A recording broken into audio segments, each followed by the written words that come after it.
If you could have anything that you want, what would it be?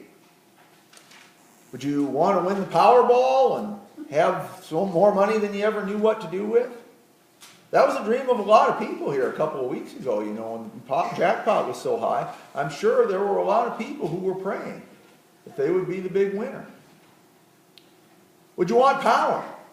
Because, some people say that's even better than money. After all, if you have enough power, you don't need money, right? A lot of politicians right now who want power. And I'm sure that a lot of them are convinced that they would do good things with that power, and maybe they would. I'm not saying they would not. But still, you don't run for a major political office if you don't like to have power. Would you want fame?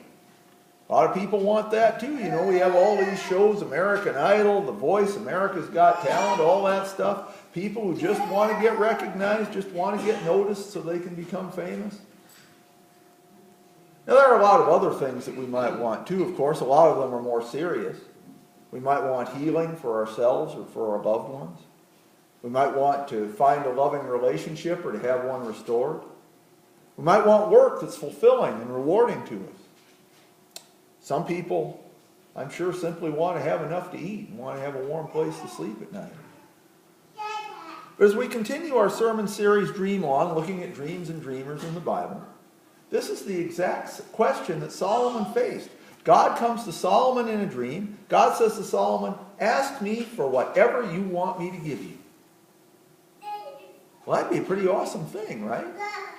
It's one thing to just kind of talk as we did about what we might want when we know we don't really have any prospect of getting any of this stuff anyway. But here, Solomon gets asked this question by God. And God, by definition, has the power to give anything that God decides to give. When God says, "Ask for whatever you want me to give you," it is not an empty promise. God can actually deliver on that. Now, true, God does not explicitly say, "I'm going to give you whatever you ask for." But God does encourage Solomon to ask. And what impresses me about this so much is that Solomon answers immediately. I think I'd want some time to think about this, wouldn't you? Basically, Solomon has one chance to get this right. There's nothing says God's ever going to come to Solomon again and give him another chance at this. I think I'd want to think about this for a while. I'd want some time to weigh all my options, to make sure I'd considered everything, to make sure I really had my response correct when God asked me what I wanted God to give me. But Solomon does not have to stop to think. Solomon knows. I think when we look at this, at his answer, I think we can see why he knows, or at least part of the reason why. He starts out by thanking God for everything that God has done. Not just for him, but for his father before him. Remember what we talked about last week about how most of us have gotten some good breaks in life, but we either just take them for granted or think that we deserve them? Solomon's not thinking that way. Solomon knows that God has done all kinds of good things for his father David. God has already done all kinds of good things for him too. Solomon does not take the good breaks that he got from God for granted. Solomon recognizes them. Solomon acknowledges them. So what does Solomon ask for?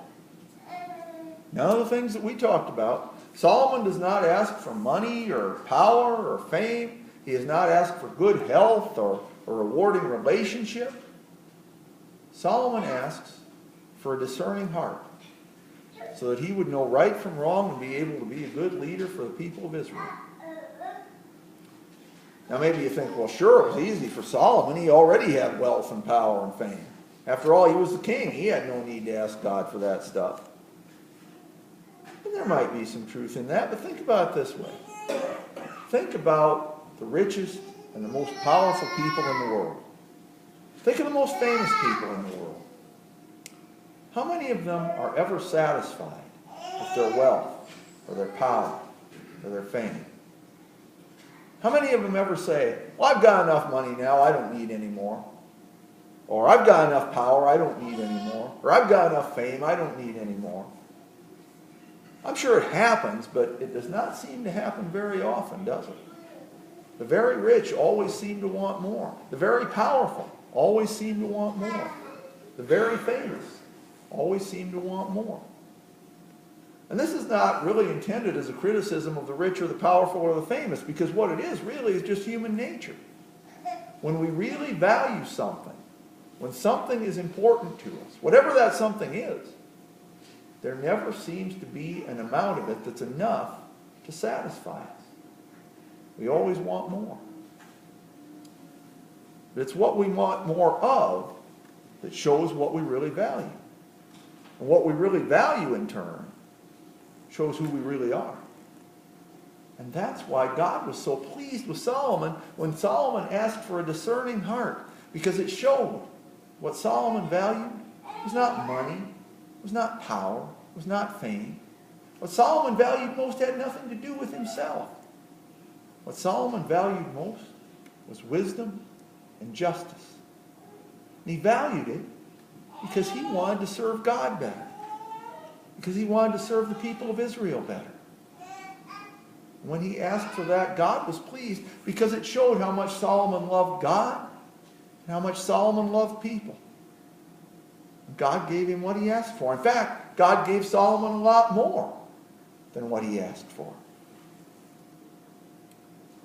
And so we ask the questions that we've been asking throughout this sermon series. How does Solomon's dream help us as we try to follow God's dreams for us? And how does Solomon's dream help us as we try to follow God's dreams for the church? And I think part of the answer comes from the question that we asked at the start of this message. What do you really want? What do you want for your life? What do we together want for the life of this church? And why do we want that? Because what we want and why we want it will show what we really value. Now, I want to make clear, it's not necessarily wrong to pray to God for other things. There's nothing wrong with praying for God's help in lots of situations. If you or a loved one is sick or has a serious medical condition or something, there's absolutely nothing wrong with asking God to heal them. We do that every week. If you're without a job, there's absolutely nothing wrong with asking God to help you find one.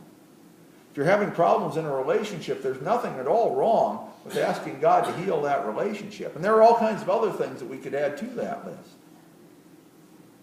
But ultimately, in the end, we come back, as we so often do, to what Jesus told us are the two greatest commandments. That we love God and that we love others. And even though Jesus said that hundreds of years after Solomon lived, Solomon still was following that. He asked for a discerning heart so he could serve God better and so he could serve the people of Israel better. That's about the best way that we can show love to somebody, by serving them.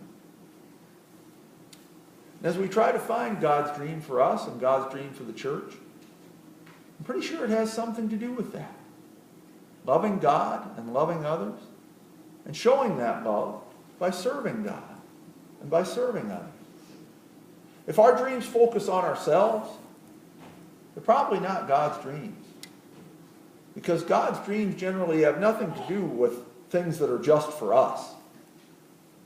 God's dreams for us, God's dreams for the church, have to do with valuing things that help us serve God better and help us serve others better. One thing I've noticed in my life, and I've noticed it for a long time now, is that every time I pray for God to give me chances to serve God and to serve others, God always answers that prayer. Happened just this week, in fact.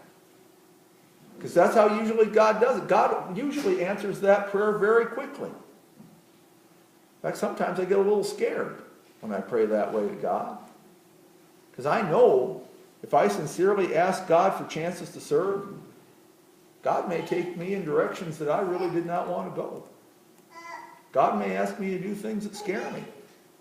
It's happened before, it'll probably happen again. When we sincerely ask God for chances to serve, we never know what kind of answer God's going to give. We never know what kind of chances God is going to give us to serve. We can just be confident that the chances are going to come. if we truly value God, if we truly value others, we'll be able to handle these things, even if we are scared, because we'll know that God is with us. Solomon did not know what was going to happen when he asked God for a discerning heart. He just knew that if God answered that prayer, he'd be able to serve God better and serve people better. And that was what he valued. And so even though he was scared too, after all, he said he was like a little child and did not know what to do. Solomon was scared too. But he still asked for a discerning heart, knowing that he would have God with him, and so he'd be able to handle whatever it was that God put him into. God's dream for Solomon was that Solomon serve God and serve others. Whatever the specifics may be, I'm pretty sure that's God's dream for us too, both as individuals and as a church, that we serve God and that we serve others. And if that's what we value, God will give us what we ask for. And in fact, just as with Solomon, God will probably give us a lot more than what we've asked for. Amen.